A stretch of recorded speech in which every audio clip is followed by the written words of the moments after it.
Bonjour à toutes, bonjour à tous. Je suis Raphaël de Easy Master Formation. Je vous propose toute une série de tutos payants, une forme de formation vidéo à Sunlight Suite 2. Euh, Celles et ceux qui connaissent Sunlight savent que c'est un logiciel qui ne remplacera jamais les grands standards, hein, ni les grandes tables, ni Grand Monde PC, ni d'autres. Mais cependant, ce soft-là a quand même beaucoup d'avantages par rapport à d'autres. Voilà. Donc je ne vais pas rentrer dans la polémique. Moi, c'est le choix que j'ai fait parce que c'est celui qui me correspond le plus. Voilà.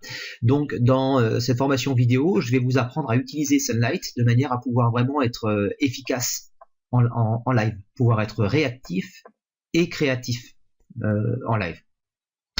Donc l'idée, c'est de préparer un maximum de choses à l'avance, comme le font les pros dans leur console, et ensuite de pouvoir avoir une grosse palette de scènes, de switch, donc ce que vous pouvez appeler des cues, sous la main, et de pouvoir les superposer les uns les autres et obtenir des résultats très sympas.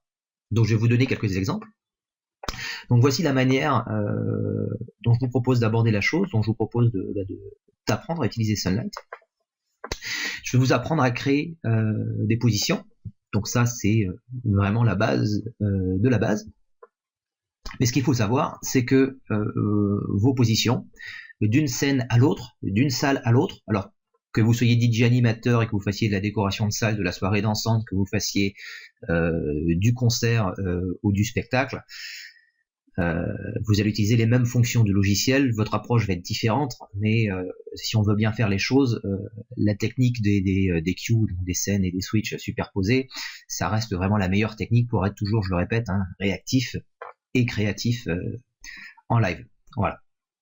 Donc la seule différence, c'est que quand vous allez faire du spectacle, par exemple, vous n'allez jamais avoir les musiciens forcément au même endroit, à la même distance, et les artistes.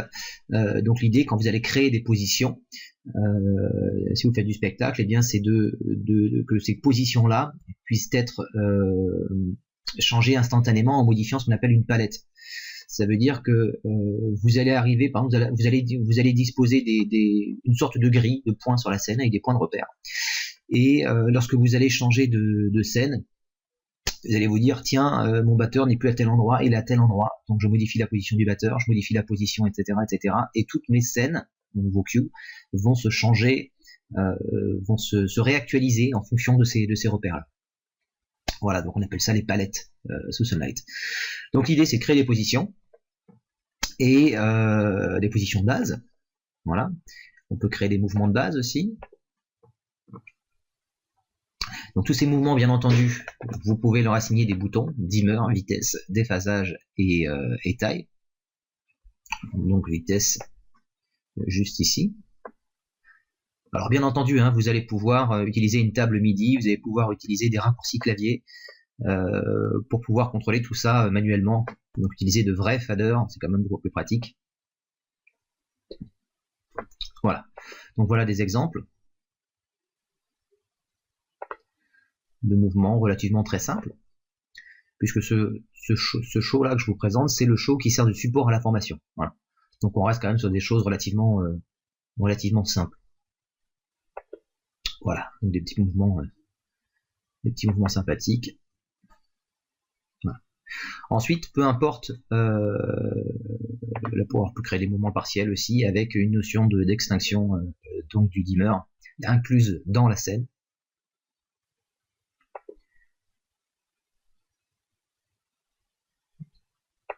Voilà.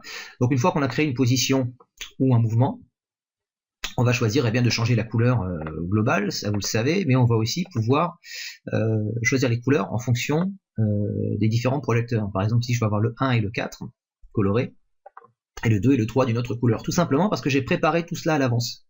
Voilà, j'ai préparé ces switches à l'avance, ces boutons, les couleurs, la catégorie qui est là, on appelle ça une compression de vue, j'ai préparé tout ça à l'avance. Voilà. Ensuite, je vais créer des effets de shutter, par exemple, vous voyez. Voilà, un deuxième ici, et un autre là. Alors celui-ci ne va pas s'activer parce qu'il est en il réagit en fonction du tempo. On va le faire réagir en fonction du temps, de manière à ce que vous puissiez l'observer. Donc comme vous pouvez le constater, tout se fait très très rapidement sur Sunlight. On n'a pas besoin de passer par des menus, des sous-menus, etc. L'ergonomie est faite de manière à ce que l'on puisse être vraiment très très réactif. Même si vous avez une modification à faire en live, c'est pas ce qui est le mieux à faire pour la stabilité de votre Sunlight, mais on peut le faire. Voilà. En ce qui concerne Sunlight, sur mon ordinateur portable est installé sur un SSD. Voilà. Donc ça me permet d'avoir un temps d'accès beaucoup plus important que si j'utilisais un disque dur traditionnel. Donc je crée des switches comme ceci qui sont vraiment superposables et complémentaires. Donc je peux déjà engager mes switches de couleurs ici.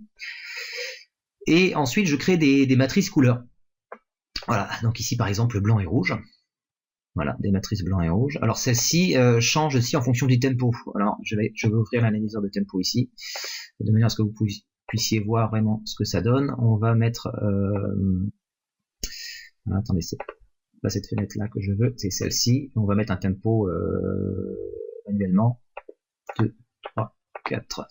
Donc l'idéal, c'est quand même d'utiliser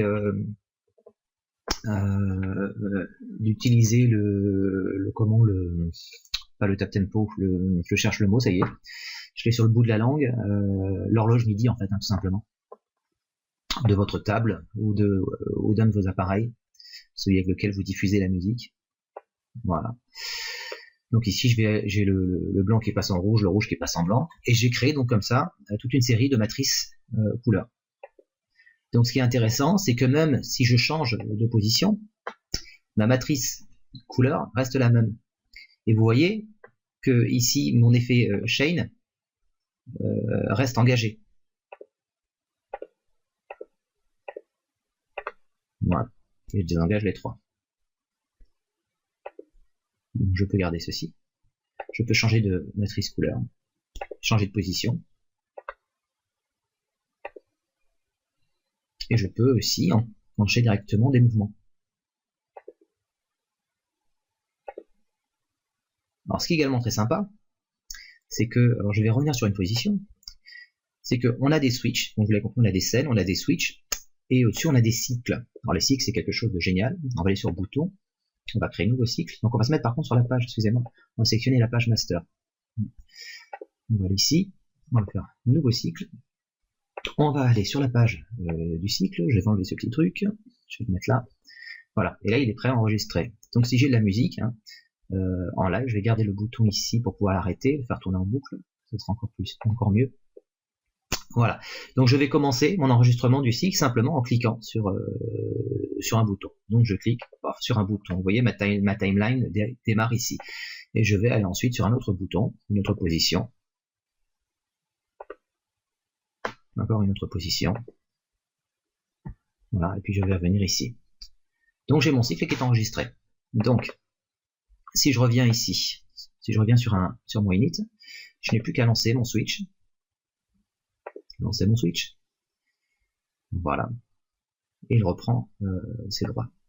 Alors par contre, j'ai fait une erreur, ce qui n'est pas plus mal d'ailleurs. C'est que j'ai cliqué sur mes positions, mais je n'ai pas cliqué sur mes switches couleurs qui étaient déjà enclenchés. Parce que si j'avais cliqué dessus, l'information serait venue se mettre juste ici. Donc on va le faire tourner en boucle. Voilà. Ce qui n'est pas plus mal parce que je préfère avoir des positions et des mouvements qui sont dénués d'autres informations. Quand je fais une position ou un mouvement, je préfère prendre la main uniquement sur pan, micro-pan, tilt et micro-tilt, de manière à pouvoir continuer en direct à modifier mes cycles. Donc mon cycle apparaît ici, cycle 2. Donc pendant que mon cycle fonctionne, rien ne m'empêche de rajouter un autre effet par-dessus. Voilà. Donc mon cycle continue à évoluer et par-dessus, je continue, moi, aussi à pouvoir le modifier. Voilà, pour ce qui est des couleurs fixes. Maintenant, je peux très bien mettre une matrice couleur derrière. Donc vous voyez, c'est vraiment une manière de travailler qui est vraiment très très très sympa. Ensuite, si je veux mettre un stroboscope, alors je vais faire comme tout le monde, je vais lancer le stroboscope, et puis je vais garder mon doigt, je vais l'arrêter, je vais le garder, je vais l'arrêter, et je vais passer mon temps à cliquer sur un bouton. Il y a beaucoup plus simple à faire. Moi, je vous propose, pareil, de créer des séquences de strobe. Donc là, par exemple, sur cette première séquence de strobe. J'ai un strobe, et alors attendez, on va arrêter l'effet shutter, voilà. Donc, j'ai un strobe qui flash, j'ai une latence, et mon strobe reflash encore. Voilà, tout seul. Ici, j'ai un deuxième effet strobe, donc j'ai un strobe, une petite latence, un strobe et une latence plus importante, vous voyez. Et ces changements de strobe, les différents pas de changement de strobe, je peux les faire interagir aussi en fonction du tempo. Donc c'est toujours très très intéressant. Ou manuellement. Et ici j'ai encore un autre changement de strobe, j'ai un strobe lent suivi de strobe rapide. Voilà. Donc vous voyez un petit peu la complémentarité de tout cela, et on a seulement 4 lyres, et avec 4 lyres on arrive à avoir des résultats vraiment, on peut dire pro quand même, voilà. Alors je sais pas, probablement qu'un vrai lighteux, un vrai de chez vrai qui bosse en plateau ferait des miracles et des choses absolument incroyables avec 4 lyres, mais là, ce que je vous propose d'apprendre, c'est à la portée de tout le monde, hein. Ça veut dire que vous n'avez pas besoin d'avoir fait des années d'études, même si vous n'êtes pas très très créatif, je vous propose des bases d'apprentissage et de reproduire certains schémas de manière à pouvoir arriver à des résultats sympatoches. Voilà. Donc pendant que tourne cette scène-là, donc ce cycle, hein, donc qui contient une scène et différents switches, je peux m'occuper de mes autres liens. Donc j'ai 2 lyres sur totem ici, sur lesquels je vais aller prendre une position. Voilà. Et j'ai aussi des matrices couleurs. J'ai défini aussi des matrices couleurs, vous voyez. Alors bien entendu, les matrices couleurs sont les mêmes d'une page à l'autre, de manière à pouvoir être vraiment complémentaires. Ça veut dire que je vais pouvoir trouver une matrice couleur aussi vert et blanc sur mes lyres totem, comme celle de mes lyres pont. Voilà. Ensuite, donc, il y a aussi des fonctions globales, des fonctions d'action globales que l'on peut mettre sur la page master. Ça veut dire que par exemple, là sur mes lyres, alors j'ai oublié une chose avant ça. Imaginons que j'ai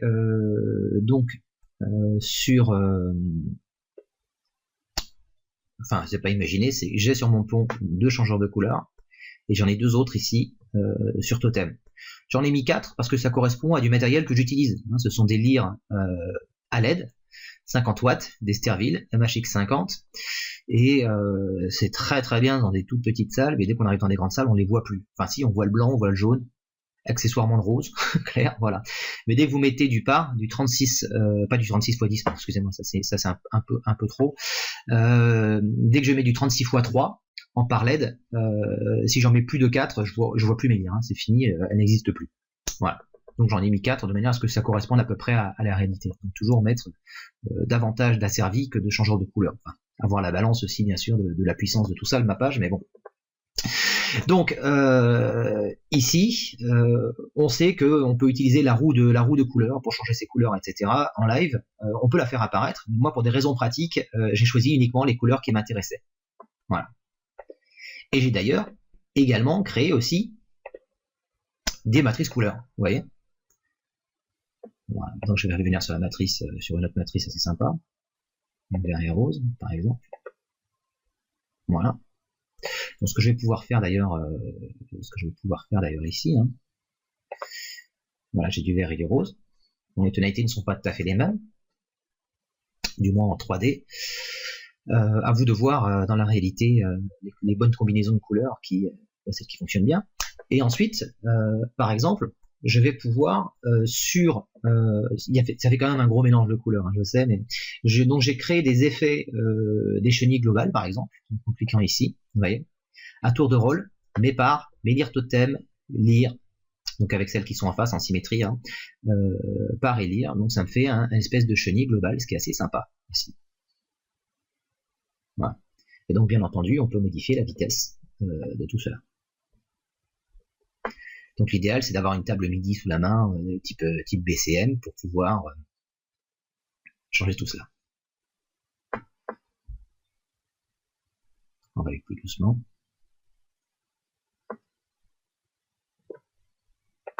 Voilà, donc tout est faisable, tout est imaginable. Donc maintenant, imaginez que je veuille, en un seul clic, changer entièrement mon profil couleur ici. D'accord ? Et puis imaginez, donc là j'ai des changeurs de couleurs sur le pourtour de la salle, imaginez que l'on soit sur une configuration scénique, et bien ces parts-là sont en partie en contre, en partie en façade, hein, sur une petite scène. Voilà. Et bien je vais utiliser encore une fois le principe, ce petit principe là que j'ai mis au point qui s'appelle la cartographie de couleur. Il y en a un clic, paf, vous voyez, j'ai une cartographie de couleur. Je garde, hein, mon cycle est toujours activé, il est toujours ici, j'ai toujours mes positions qui s'enchaînent les unes les autres. Et donc j'ai mes parts en déco là qui intègrent aussi cette cartographie de couleur. Voilà. Donc je peux mettre bien entendu des fondus pour passer d'une cartographie de couleur à une autre, ou alors pas de fondu. C'est vous qui voyez. Voilà. Donc le principe est très très simple. Alors pour aller plus loin, donc je vais désenclencher ma cartographie couleur. Et si je voulais mettre du bleu partout, je mettrais du bleu partout aussi en allant sur chaque page. Rien ne m'empêche de changer la cartographie couleur à n'importe quel moment. Vous voyez? Donc admettons, on va mettre ici bleu et blanc. On va mettre bleu et blanc aussi sur celle-ci. Voilà. Et puis là aussi, je pense que ce serait pas mal. Ou bleu et bleu. Voilà. Donc ça reste cohérent. Rien ne m'empêche ensuite, dans ma salle, donc vous avez vu ici, j'ai d'autres compressions de vue, donc j'ai bleu et bleu, rouge et bleu, etc. J'ai des combinaisons de couleurs, des petites cartographies encore. Et ici, là, je vais avoir un effet. Donc ça, c'est ce qu'on appelle un effet Night Rider. J'en ai créé d'autres, toujours sous la même colorimétrie, donc d'autres effets, comme ceci. Voilà. Maintenant, il arrive souvent qu'on ait trop de lumière avec les changeurs de couleur, ce qui est assez embêtant. Donc encore une fois, hein, je peux faire apparaître le bouton vitesse, dimmer, etc. ou les assigner sur une table MIDI, en sortie de mon boîtier, enfin en entrée de mon boîtier DMX, pardon. Maintenant, donc je peux estimer que j'ai trop de lumière dans la salle, ce qui peut être assez embêtant. Donc je crée ce que j'appelle des switches d'isolement. Donc par exemple ici, paf, et bien je vais en garder un sur deux. Voilà. Ou alors uniquement, donc je désenclenche le premier, donc uniquement 4, ou uniquement les 4 du fond. Et il y a une chose que je fais souvent, c'est que quand je suis en spectacle tout seul, donc je chante, je fais des numéros de magie, donc je fais une soirée, un one-man show, cabaret, j'ai parfois des danseuses avec moi, je garde une partie des parts dans la salle, qui me servent un petit peu, on va dire plus ou moins de veilleuse, en lumière indirecte ou même directe sur pied. Et j'utilise 4 parts pour la façade. Alors vous allez me dire c'est pas énorme, mais 4 parts 36 x 10, quand on est 4 sur scène, ça peut suffire si on a suffisamment de recul pour les installer.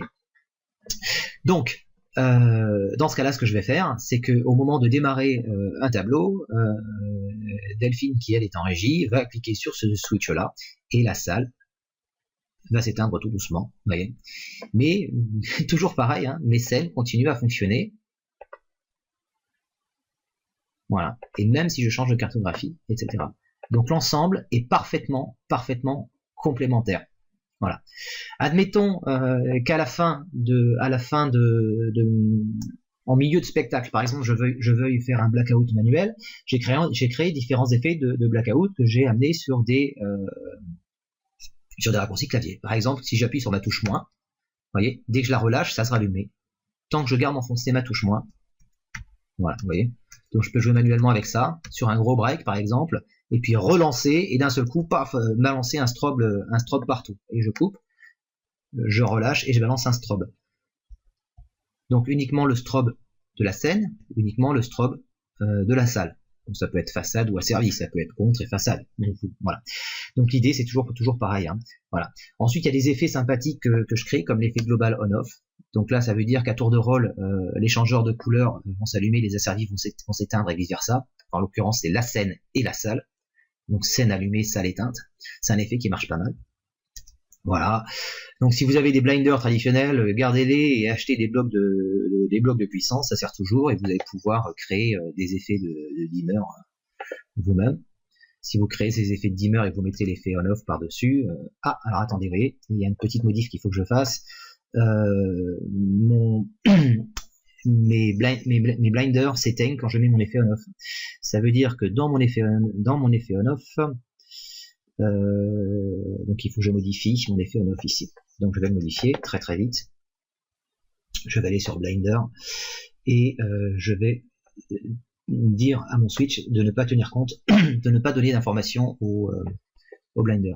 Je ne veux pas que l'effet éteint des blinders soit dans ma programmation pas à pas, qui est en fait juste là, qui est un simple on-off éteint, éteint allumé de certains de mes projecteurs. Voilà. Donc du coup maintenant, j'ai toujours mes blinders qui sont en route. Et si je mets mon effet on-off, je garde mes blinders en route. Donc cet effet est assez sympa, pas trop longtemps parce que forcément ça arrache un peu, hein, c'est pas ce qui est le plus agréable, mais dans certaines circonstances ça peut être sympa. Voilà. Donc je vais arrêter cet effet on-off. Ensuite, ce que je trouve aussi très sympa, donc c'est le fait de pouvoir utiliser une page master et de pouvoir y mettre beaucoup de choses. Donc je vous ai montré que j'avais créé des mouvements, donc j'ai créé des mouvements sur les lire totems et j'ai créé des mouvements sur mes lire ponts. Maintenant, je peux aussi créer des mouvements globaux sur ma page master, regardez. Voilà.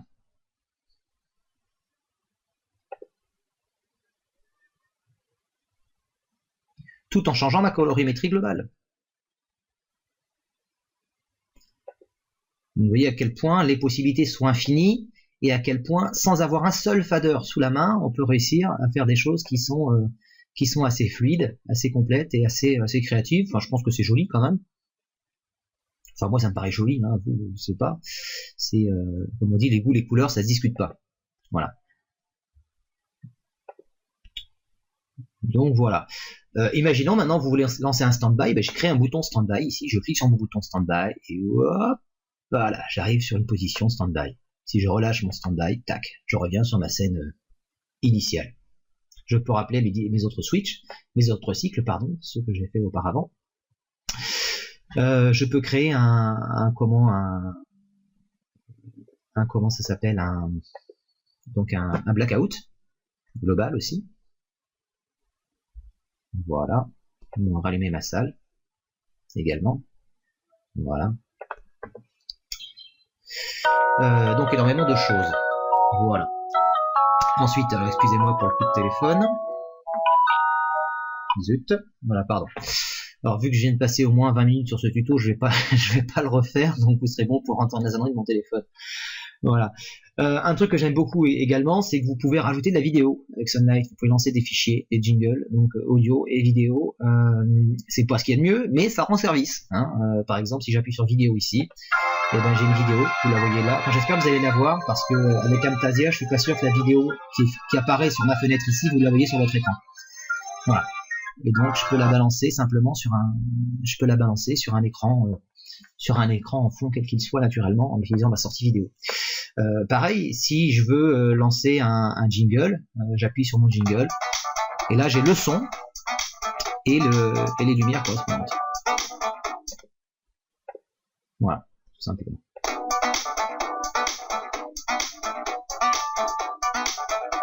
D'ailleurs, je vois que j'ai une erreur sur mon retour, ma sortie de blackout, pour revenir en plein feu. Il faut que je fasse une modif là-dessus. Il a coupé mes lires et mes projecteurs scènes. Voilà. Donc j'ai fait à peu près le tour des principaux de la méthode que je vous propose d'apprendre. Donc si vous êtes DJ animateur, vous faites un peu de spectacle, vous êtes un DJ, un groupe, vous n'avez pas spécialement les moyens de vous acheter une grosse table ou un gros logiciel qui coûte une fortune. Vous achetez un boîtier Sunlight, ça coûte 300 € je crois maintenant. Je propose cette formation complète. Donc il y a à peu près, que je dise pas de bêtises, on doit être arrivé à 500 heures de vidéo quand même. Hein. Je vous apprends tout de A à Z, jusqu'à prendre le contrôle avec votre tablette tactile, créer une console donc virtuelle. Je vous apprends à faire des showtime codés.